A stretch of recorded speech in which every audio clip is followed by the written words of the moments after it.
I'm Ricardo Justice. I'm the CEO and founder of Arvore, the studio behind Pixel Ripped. I'm Ana Ribeiro, the creator and creative director of Pixel Ripped. You guys are now a franchise. How does that feel? Well, it's super exciting to be able to make a trilogy of VR games right now. So I think it's one of the first, right? So, and Pixel Ripped is already has a lot of fans, and it's already almost like a VR classic, so to speak, right? So that's how we feel about it. But so it's so nice to introduce another game in the franchise and explore new things, but also keeping the old charm and all of that. So it's really exciting. Doing 10 years Yeah. now of the series. It's crazy. It's a long time working on a game franchise. Yes, it started in 2013 as a student project, and we grew up so much. Like, we released 2 episodes, Pixel Ripped 1989, 1995 together, and now 1978. And we also released Pixel Ripped for the HoloRide, which is another headset, especially for cars, and then you play in the back of the car. So the franchise grown so much. Like, in this year, we're actually working in 2 Pixel Ripped games in the company. And this is like the biggest Pixel Ripped we've done so far. It's like around 5 to 8 hours, depending on the player. And the other Pixel Ripped games, it was like around 3-4 hours. Also, this is the biggest team we ever had in Arvore. When I started, it was just me and friends helping. Now we have a team of 20 people at Arvore working this game. So exciting. What's it been like seeing the evolution of VR over the past 10 years and as it continues to develop and evolve?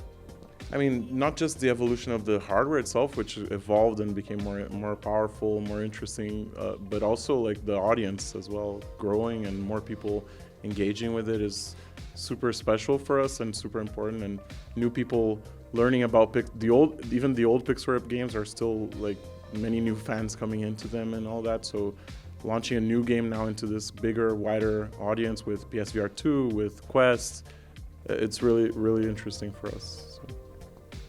So I feel like the best part about working with VR and the worst is like the industry is growing so much and changing. Like for the mechanics and everything we do in the game, we have to be thinking about what is going to be the new tracking, what is going to be the new thing they come up with. Like with PlayStation VR, we have the head shaking and stuff, like the haptics in the head.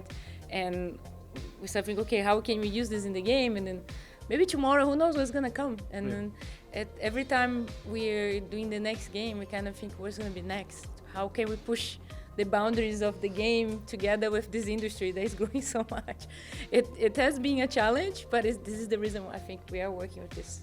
So yeah, you start a project and new devices come out in the middle of development, which is a challenge, but also a fun thing to explore. And it's just a part of being a developer for VR is just adapting and improving the games on top of these new features and these new possibilities, right? Elaborating more on that, has that affected development when they do release a new headset without work? Because sometimes they do release them like very quickly in the middle, like you said, middle of development. Does that, you guys shift gears when that happens, or do you just kind of just stick with what you had going already? I mean, we have great relationship with the platform, so in general we get some, you get a heads up. Yeah, we get some heads up, right? And by now we sort of know the life cycles. Like we know if something new is coming out every year or every 2 years.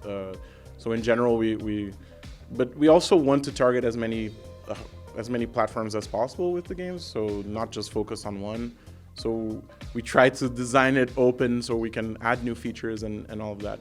Yeah, sometimes it is challenging and surprising. Sometimes we can only adapt after the game launches. But it's just part of being a VR developer. I think nothing worse than the first episode, because 1989 it took 4 years. So the industry changed so much. From 2013 until we released the game was all made we didn't have the controller tracking, and nothing of that. So the whole game was made with gaze interactions. So we kind of got to that point where we said we're just gonna stick to it, because the design of the game was made all around the gaze. So I think that's the only example that I could tell that we had to keep the design and then release the game.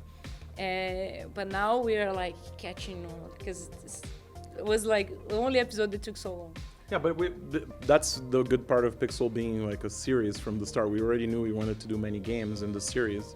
So if there's something very challenging that we know, this would fit so well, but this will change everything for this game. No, let's ship this game and we'll add that to the next one, right? So that's something that we can always do. Yeah. Right? You guys talk about the colorful characters you have in this game. So a lot of Atari cameos in the demo. Yeah, so that was something that's Pixel Ripped has always paid homage. It's a love letter to gaming. It's always paid homage to the traditional consoles, Nintendo, Game Boy, PlayStation, etc. in the other games. And then when we started this game, then we connected with Atari, and they became our partners for this. It was a dream come true, because now we can actually reference the real IP, the real characters, have the real Atari console in front of you, multiple different consoles, different, like, the actual cartridges in your hand. So it feels, Pixripped is always about traveling to the past, nostalgia, and it feels much more legitimate because it's the real stuff in front of you, right? So that was something very special for this one. Something cool about Atari that they let us, like, the creativity freedom. They didn't want to, like, force us to do anything like against the game design. So it was always open, because we were about, like, oh, we're gonna use Bentley from Crystal Castles. Can we do this? Can we enter his world? Can he's carrying a bag of pixels and not crystal? So we concerned, like, because it's the first time we're working with other franchise and other people's IPs, and we love Atari. So it's kind of like, it was really good to have this relationship with them, because they're so open about it, and they love it that we, like, oh, can we put bugs inside the food fight game? So there's this moment that bugs are coming out from food fight, and you kind of throwing pizza at the bugs and killing bugs. So we kind of make versions of a food fight, if it was with glitch and broken and haunted house, and all these classics. And I think the cool thing that we didn't do this stuff, we didn't want just to make a copy or an emulator of those games. We thought, okay, how can we make it? How would it be to enter Crystal Castles world and walk with Bentley? And how would it be to play Pong in VR? There's a boss battle we didn't get to play, but there's the moment where you're playing like a Pong breakout in VR. So we try to use these IPs, but in an innovative way, and also something that would fit with IP too. And I think it just works so well. It just has been a blast. Yeah, it's always about the memories that we had from the time. So it's not supposed to be like a history lesson, because it's the pixel ripped versions of these games, right? And how we remember it from playing it as kids and all that. So it's always exploring our memories and giving that charm and that twist and that pixel ripped style to these references. But there's a lot of hidden like there's really overt references where we're actually interacting with original Atari characters and playing these games, or pixel ripped versions of these games. And then also sprinkled around the entire game is just dozens of Atari Easter eggs. And of course you're playing as a developer who worked at Atari, right? So you're actually in the Atari office, so there's a bunch of references all over the place. What's the biggest takeaway you took from your past games that you've applied and learned from in your third one? Go ahead. So the first two games kind of have a similar formula. You're playing a game and you're having to distract people in the real world to complete that game, and it's kind of linear. And one thing we learned, it's something we wanted to do in the second game, this ability of travel, walk around, explore the game world in first person. We want to do that in 1995, the second episode, and we had to cut this feature. It was too ambitious, and the game was already too big, 1995. And the whole team was like, oh, we have to cut this feature. And that's something I learned as a developer. We all learned.